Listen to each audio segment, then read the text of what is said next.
اسی غزل کے اشعار سے کوئی خاص مقصد تو سامنے نہیں آتا، لیکن ان سے مزاحیہ کیفیت ضرور پیدا ہو جاتی ہے۔ اس زمانے کی ایک مختصر سی غزل ہے جو اس لیے اہمیت رکھتی ہے کہ اس سے اکبر کے انداز نظر بدلنے کا نہ صرف ثبوت سامنے آتا ہے، بلکہ یہ بھی معلوم ہوتا ہے کہ زندگی میں تبدیلی کے احساس اور اس میں لطیف مزاح کے وجود سے بھی وہ اب آگاہ ہو گئے ہیں۔ وہ مطرب اور وہ ساز، وہ گانا بدل گیا، نیندیں بدل گئی، وہ فسانہ بدل گیا، رنگ رخ بہار کی زینت ہوئی نئی، گلشن میں بلبلوں کا ترانہ بدل گیا، فطرت کے ہر اثر میں ہوا ایک انقلاب، پانی فلک پہ کھیت میں دانہ بدل گیا، حد شہر آفت کی نئی طرز پر بندھی، وہ چوکیاں بدل گئی، تھانہ بدل گیا۔ تو اپنے ان اشعاروں کے ذریعے وہ یہ بتانے کی کوشش کر رہے ہیں کہ انگریزی حکومت یا مغربی تہذیب آنے کے بعد ہندوستان کا ہر رنگ، ہر فسانہ، آب و ہوا تک بدل چکی ہے، اور اس میں وہ افسوس ظاہر کر رہے ہیں۔ اس تبدیلی کا اثر ان کے کلام میں اب صاف طور سے نظر آنے لگتا ہے۔ اکبر کے کلام میں اب سنجیدہ اشعار کی تعداد کم اور مزاحیہ اشعار کی تعداد بڑھتی جا رہی ہے۔ سر سید احمد خاں کی تحریک کے مخالفت میں یہ اپنے کلام میں سید ایک علامت کے طور پر استعمال کرتے ہیں۔ جب سر سید احمد خاں علی گڑھ میں کالج کے قیام کے لیے کوشش کر رہے تھے اور اسی میں وہ انسٹیٹیوٹ گزٹ کے نام سے انہوں نے ایک رسالہ نکالا تھا، تو اسی کو طنز کا نشانہ بنا کر انہوں نے یہ شعر کہا ہے: سید اٹھے جو گزٹ لے کر تو لاکھوں لائے، ہر کسی نے انہی کی مدد کی، شیخ قرآن دکھاتے پھرے پیسہ نہ ملا۔ اور جب قرآن دکھا کر چندہ مانگا گیا تو کسی نے ایک دھیلا تک بھی نہ دیا۔ وہ نئی تعلیم سے بھی بیزار ہیں، خدا پرست بنائے گا کیا وہ لٹریچر، کرے جو طبع کو بے قید اور گناہ پسند۔ اور جب ملازمت کی بات آتی ہے تو سر سید تحریک کے اثرات سے اہم ہو گئی تھی۔ لوگوں کی ذہن میں یہ تھا کہ پڑھنا صرف نوکری پانے کا ہی ایک ذریعہ ہے، اور نوکری سے ہی زندگی آسانی سے گزر سکتی ہے۔ اسی لیے انہوں نے اس بات پر ایک شعر کہا ہے: کچھ صنعت و حرفت میں بھی لازم ہے توجہ، آخر یہ گورنمنٹ سے تنخواہ کہاں تک، کہ کچھ کاروبار کی بھی فکر کرو، نوکری ہی سب کچھ نہیں ہے۔ اس پر ایک طنز کا نشانہ بنا کر انہوں نے یہ بات کہی۔ پھر اس کے بعد ہندوستانی عورتوں کے علم پر جب اعتراض کیا جاتا ہے تو اس سلسلے میں کہتے ہیں: یہاں کی عورتوں کو علم کی پرواہ نہیں ہے، یہاں کی عورتوں کو علم کی پرواہ نہیں بے شک، مگر یہ شوہروں سے اپنے بے پرواہ نہیں ہیں۔ جس طرح انگریز خواتین پر طنز بنا کر، یہ طنز کا نشانہ بنا کر انہوں نے کہا ہے کہ بے شک ہماری عورتوں کو، ہندوستانی عورتوں کو علم نہیں ہے، نہ علم کی پرواہ ہے، لیکن وہ اپنے شوہروں سے منہ نہیں موڑتی۔ اسی طرح جب بے پردگی اکبر کو نظر آئی اور وہ اسے اس چیز کو سخت ناپسند بھی کرتے تھے، کیونکہ یہ سب مغربی تہذیب کے اثر سے ہوا تھا، اور اس کے خلاف جو ایک قطعہ انہوں نے کہا ہے وہ آج بھی بہت مشہور ہے، ہر دور میں مشہور رہے گا: بے پردہ کل جو آئیں نظر چند بیویاں، اکبر زمیں میں غیرت قومی سے گڑ گیا، پوچھا جو ان سے آپ کا پردہ وہ کیا ہوا، کہنے لگی کہ عقل پہ مردوں کے پڑ گیا۔ تو اس میں پردے کو نشانہ بنا کر بہت ہی شاندار اشعار، بہت ہی شاندار شعر انہوں نے کہا ہے۔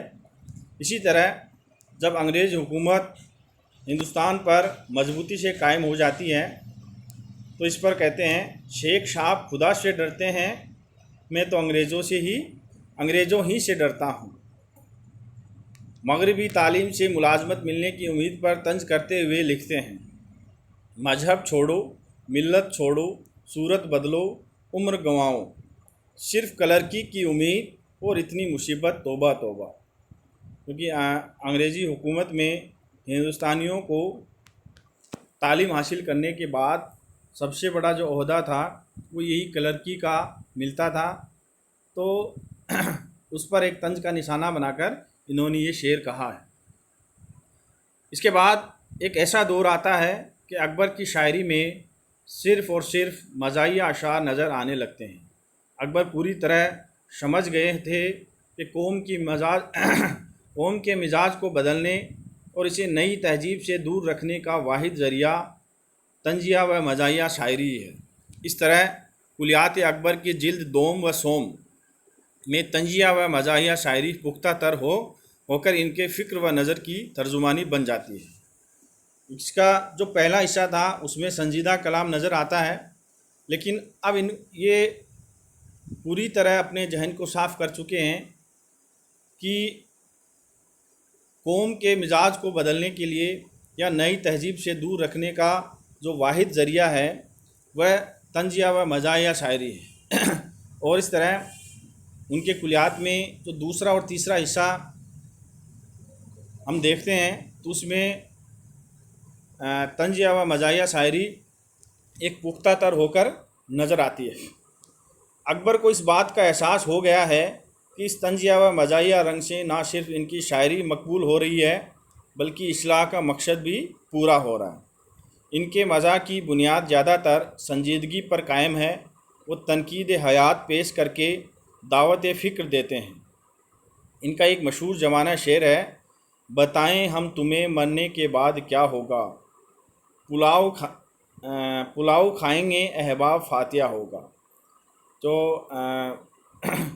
ایک بہت ہی مشہور شعر جنہوں نے مرنے کے بعد جو فاتحہ پڑھی جاتی ہے اور احباب اور رشتہ دار مزے سے پلاؤ کھاتے ہیں اور اڑاتے ہیں، اس بات پر طنز کرتے ہوئے انہوں نے یہ شعر کہا ہے۔ سر سید احمد خان اور ان کی علی گڑھ تحریک پر مسلسل وار کرتے رہے۔ علی گڑھ کا محمدن کالج، جسے آج علی گڑھ یونیورسٹی کے نام سے جانا جاتا ہے، یہ ان کی ہمیشہ جد پر رہا، ہمیشہ نشانے پر رہا۔ انہیں یقین تھا کہ اس کالج سے مسلمانوں میں مغربی تہذیب کو فروغ ہوگا اور اسے وہ کبھی گوارا نہ کر سکتے تھے۔ ایک نظم میں سر سید سے ایک وائز کا خیالی مکالمہ پیش کیا جو بڑا دلچسپ ہے۔ سید سے آج حضرت وائز نے یہ کہا، چرچا ہے جا بجا تیرے حال تباہ کا، سمجھا ہے تو نے نیچر و تدبیر کو خدا، دل میں ذرا اثر نہ رہا لا الہ الا اللہ کا، شیطان نے دکھا کے جمال عروج دہر، بندہ بنا دیا ہے تجھے حب جہاں کا۔ تو یہ وائز کوئی اور نہیں، خود اکبر الہ آبادی ہیں جو سر سید احمد خان سے گفتگو کر رہے ہیں۔ اس پر سر سید کی طرف سے جو جواب ملتا ہے وہ بھی شدید طنز سے لبریز ہے، لیکن یہ جواب بھی اکبر الہ آبادی کے ذہن کی ہی اپج ہے۔ اس نے دیا جواب کہ مذہب ہو یا رواج، راحت میں جو مخل ہو وہ کانٹا ہے راہ کا۔ اکبر کو شروع میں یہ امید تھی کہ سر سید تحریک کامیاب نہیں ہوں گی اور بہت جلد دم توڑ دے گی، اس لیے ایک شعر میں یہ کہا تھا کہ سید کی روشنی کو اللہ رکھے قائم، بتی بہت ہے موٹی روغن بہت ہی کم۔ زندگی کے آخری ایام میں سر سید کے خلاف اکبر کی تلخی کچھ کم ہو گئی تھی۔ کچھ ایسے لوگ بھی تھے جو سر سید کے خیالات سے متفق تھے اور اکبر سے مراسم رکھتے تھے، ان کا اکبر سے بھی گہرا لگاؤ تھا، تعلق تھا۔ انہوں نے یقین دلایا کہ ان کے خلاف آپ کی بدگمانی بے بنیاد ہے، تو ان کے رویے میں کچھ تبدیلی آئی۔ آخرکار یہ صورت ہو گئی کہ جب سر سید نے وفات پائی تو اکبر نے کہا کہ ہماری تو صرف باتیں ہی باتیں ہیں، سید جو ہے وہ کام کرتا تھا۔ اب ہم اکبر الہ آبادی کی زندگی سے جڑے کچھ لطائف ہیں، کچھ ظرائف ہیں جو ہمیں ہنساتے ہیں۔ ایک دن فرمایا کہ میرے کلام پر ایک لڑکی کی طرف سے اعتراض شائع ہوئے، میں قسم کھا سکتا ہوں کہ اس لڑکی کے پردے میں کوئی مرد ہے۔ مردوں میں اب یہ ہمت باقی نہ رہی کہ سامنے آ کر مقابلہ کریں۔ اس خیال سے میں نے کہا تھا، حمایت میں نے پردے کی تو کی تھی، خوش مزاجی سے مجھے دلوا رہے ہیں گالیاں وہ اپنی باجی سے۔ ایک دن فرمایا کہ مجھے سر سید احمد خان اور سید عبداللہ بانی نشواں کالج علی گڑھ کا خیال اور یہ شعر زبان سے نکلا۔ کالج بنا عمارت فخر النشا بنی، شکر خدا کے مل گئے آخر بنا بنی۔ ایک پیر نے تہذیب سے لڑکے کو ابھارا، ایک پیر نے تعلیم سے لڑکی کو سنوارا۔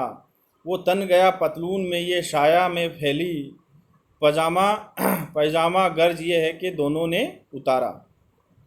خواجہ حسن نظامی نے ایک شخص کو اکبر الہ آبادی کے پاس اس خیال سے روانہ کیا کہ ان کے ساتھ رہیں، دیوان سوم کی نقل میں مدد کریں اور کوئی نادر بات منہ سے نکلے تو اسے نوٹ کر لیا کریں۔ یہ جناب ان حضرت نے تو میرا ناطقہ بند کر دیا، اٹھنا بیٹھنا بولنا چلنا سب کچھ بند کر دیا۔ ہر وقت پیچھے لگے رہتے، ہر وقت میرا منہ تکتے رہتے، میرے لب ہلے اور ان کا قلم چل پڑا۔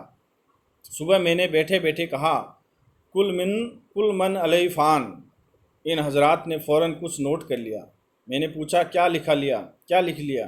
فرمایا یہی لکھا ہے کہ آج صبح 8:10 پر حضرت اکبر نے فرمایا کل من علیہ فان۔ میں نے کہا اللہ تم پر رحم کرے، اسے کاٹو، یہ حضرت اکبر کا فرمایا ہوا نہیں ہے، یہ حضرت رب اکبر کا ہے، یعنی خدا کا ہے۔ ایک دن تعلیم کی خرابی کے سلسلے میں فرمایا اعزاز بڑھ گیا ہے، آرام گھٹ گیا ہے، خدمت میں ہے وہ لیجی اور ناچنے کو ریڈی، تعلیم کی خرابی سے ہو گئی والا کھیر، شوہر پرست بیوی پبلک پسند لیڈی۔ تو اس طرح انگریزی الفاظ کے ساتھ بھی وہ کس طرح شعر میں حسن پیدا کر دیتے ہیں۔ اکبر الہ آبادی کو کئی دن سے دوران سر کی شکایت تھی۔ احباب میں شامل قمر الدین احمد بدایونی نے مزاج پرسی کے لیے کہا تو ان کا جواب سنیے، اب بیماری ہے اکبر اپنا شکل زندگی، جب فقط مرنا ہی باقی ہے تو اچھا کیوں رہوں۔ اس طرح اکبر الہ آبادی نے اپنی شاعری کا آغاز سنجیدہ کلام سے کیا تھا، لیکن جلد ہی انہوں نے پیامی شاعر کا منصب اختیار کر لیا۔ انہوں نے قدیم روش کی حمایت اور جدید تہذیب کی مخالفت کو اپنی زندگی کا نصب العین بنا لیا۔ بے شک وہ اپنی شاعری سے نئی روشنی کے سیلاب کو نہ روک سکے، لیکن اردو ادب کے سرمایے میں اعلیٰ درجے کی ظریفانہ اور طنزیہ شاعری کا اضافہ ہو گیا۔ بہت بہت شکریہ۔